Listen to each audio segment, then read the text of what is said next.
Hello friends, welcome back to my channel Shovan Dutta mini vlog. তো বন্ধুরা, আমি তো তোমাদের সাথে প্রত্যেক দিন তো নার্সারির কিছু গাছ শেয়ার করি। সো আজকে আমি শেয়ার করবো আমাদের ছাদ বাগান নিয়ে।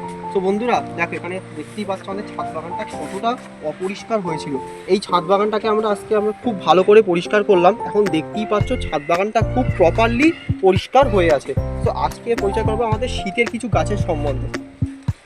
দেখো, এখানে রয়েছে গাঁদা ফুল গাছ, যেটা আপনারা বাড়িতে রাখতে পারেন অথবা গার্ডেনেও রাখতে পারেন। সো গার্ডেনে অথবা বাড়িতে রাখলে খুব ভালো দেখতে লাগে এই গাছটা। এবং এখানে আছে চন্দ্রমল্লিকা, এটা তো শীতের সিজনে রাখলে খুব ভালো লাগে বলতে পারেন। এক কথায় আমি বলবো, এই গাছটা যদি আপনারা রাখেন শুধু দেখবেন আর বলবেন চমৎকার। তো এই গাছটা আমি কিন্তু রাখি, আমার বাড়িতেও রয়েছে, আমি একজনের কাছ থেকে কিনেছিলাম। তো আমার প্রথমে মনে হচ্ছিল গাছটা কিন্তু খুব ভালো না, তবে শীতের সিজন রাখতে রাখতে রাখতে রাখতে আমি দেখলাম যা গাছটা কিন্তু খুব ভালো পরিমাণের গাছ। এই গাছটা যদি আপনারা রাখতে পারেন তাহলে খুব দেখতে সুন্দর লাগে। আর এখানে আছে বোগেনভিলিয়া, দেখো কত রঙের বোগেনভিলিয়া রয়েছে। এটা আছে হলুদ রঙের বোগেনভিলিয়া গাছ।